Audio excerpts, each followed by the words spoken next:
Selamat berjumpa dalam acara NTB Belajar dari Rumah. Sehat, cerdas, membanggakan.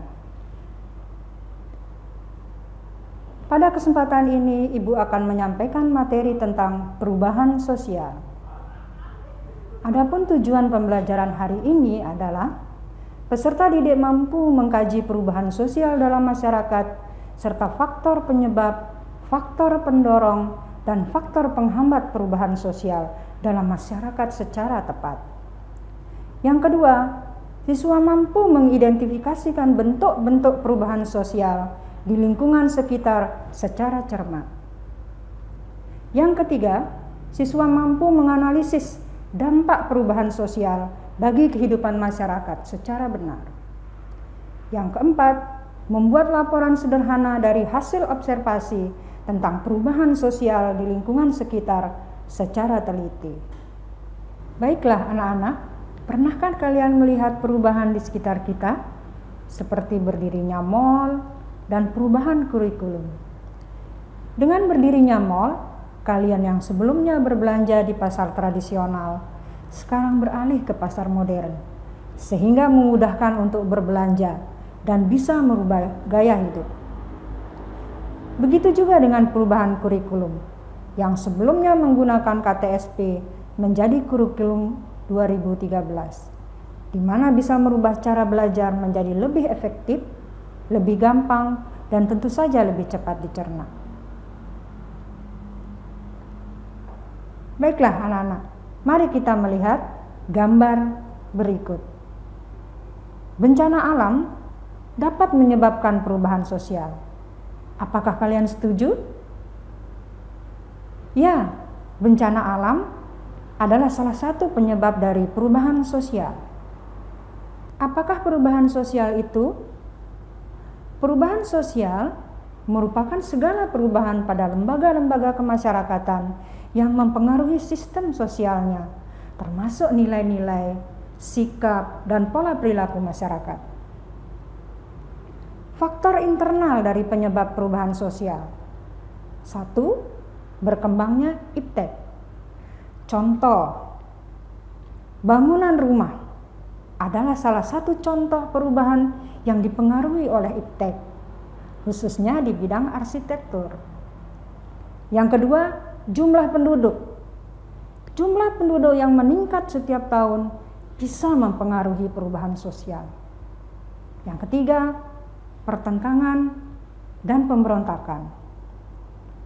Pemberontakan dapat menyebabkan perubahan, misalnya pergantian penguasa atau adanya kesepakatan baru. Faktor eksternal perubahan sosial. 1. Pengaruh kebudayaan masyarakat lain. Yang kedua, perang, baik itu perang saudara atau perang dengan negara lain. Yang ketiga, bencana alam seperti gempa, banjir, tanah longsor dapat mendorong manusia untuk pindah dan mencari tempat yang baru. Faktor pendorong perubahan sosial. 1. Sikap mudah menerima hal-hal yang baru. 2. Orientasi pada masa depan. 3. Kontak dengan kebudayaan lain. 4. Sikap menghargai hasil karya orang lain. 5. Majunya sistem pendidikan. 6. Penduduk yang heterogen. 7. Keinginan manusia untuk memperbaiki hidupnya. 8. Toleransi terhadap perilaku menyimpang. Dan 9. Sistem stratifikasi sosial yang terbuka. Faktor penghambat perubahan sosial. 1. Perkembangan ilmu pengetahuan terlambat. Kedua, adanya kepentingan yang tertanam kuat. Ketiga, kurangnya interaksi dengan masyarakat lain. Keempat, hambatan-hambatan yang bersifat ideologis. Kelima, prasangka terhadap kebudayaan baru dan asing. Keenam, rasa takut terjadi kegoyahan pada integrasi kebudayaan. Ketujuh, adat dan kebiasaan yang sulit dirubah. Kedelapan, sikap tradisional masyarakat. Teori perubahan sosial. Pertama, teori siklus. Yang kedua, teori evolusi. Ketiga, teori fungsionalis. Dan keempat, teori konflik. Teori evolusi. Teori evolusi menjelaskan masyarakat bergerak dalam satu garis linier menuju satu titik tertentu, dimulai dari tahap primitif, tradisional, sampai pada tahap modern. Teori siklus. Teori siklus mengatakan bahwa perubahan sosial itu bagaikan roda yang berputar. Jadi, tidak ada pemisah yang jelas antara fase tradisional maupun modern. Teori fungsionalis. Teori ini menekankan perubahan pada fungsi-fungsi lembaga sosial dalam masyarakat. Perubahan dapat mengacaukan keseimbangan apabila struktur sosial tidak berfungsi memfasilitasi kebutuhan masyarakat. Teori konflik. Teori konflik menurut Karl Marx, pertentangan antar kelas atau konflik sosial mampu mendorong masyarakat melakukan upaya-upaya menyelesaikan pertentangan untuk merubah ke arah yang lebih maju. Baiklah anak-anak, kita lanjut ke bentuk-bentuk perubahan sosial. Berdasarkan prosesnya. Perubahan sosial berdasarkan prosesnya.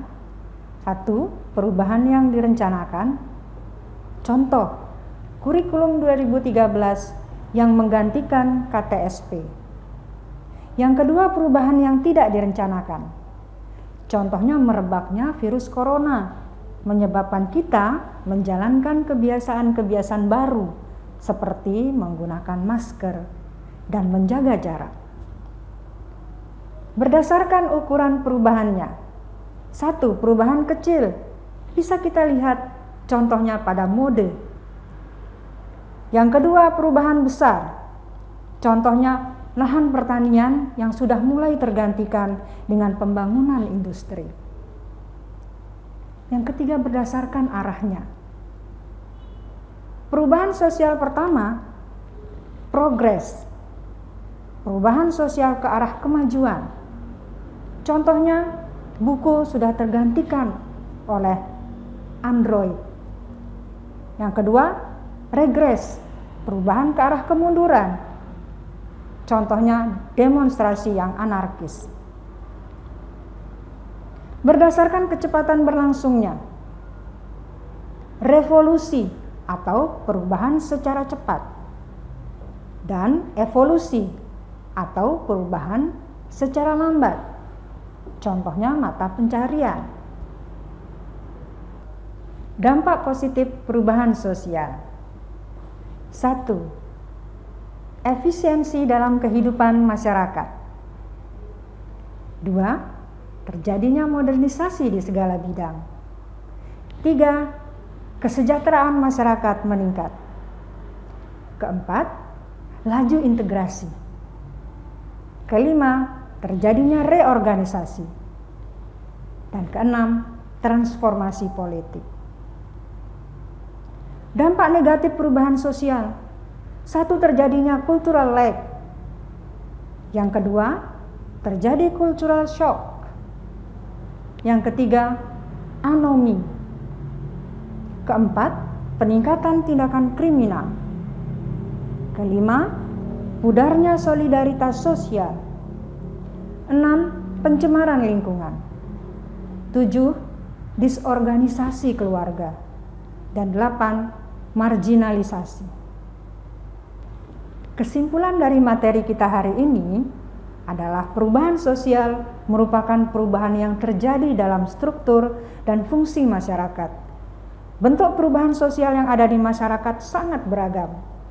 Adanya keberagaman perubahan tersebut juga berdampak pada masyarakat itu sendiri, baik dampak positif maupun dampak negatif. Oleh karena itu, harus lebih selektif dalam menerima perubahan, agar tidak merugikan orang lain. Baiklah anak-anakku sekalian, Agar kalian lebih memahami materi perubahan sosial, cobalah kalian menganalisis tentang perubahan sosial di lingkungan kalian dan buat dalam bentuk laporan, kemudian serahkan pada guru kalian masing-masing. Demikian pembelajaran pada hari ini. Kalian juga dapat menyaksikan tayangan materi ini pada laman berikut.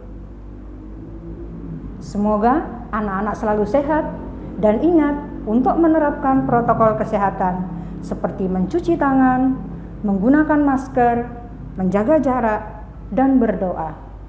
Sampai jumpa.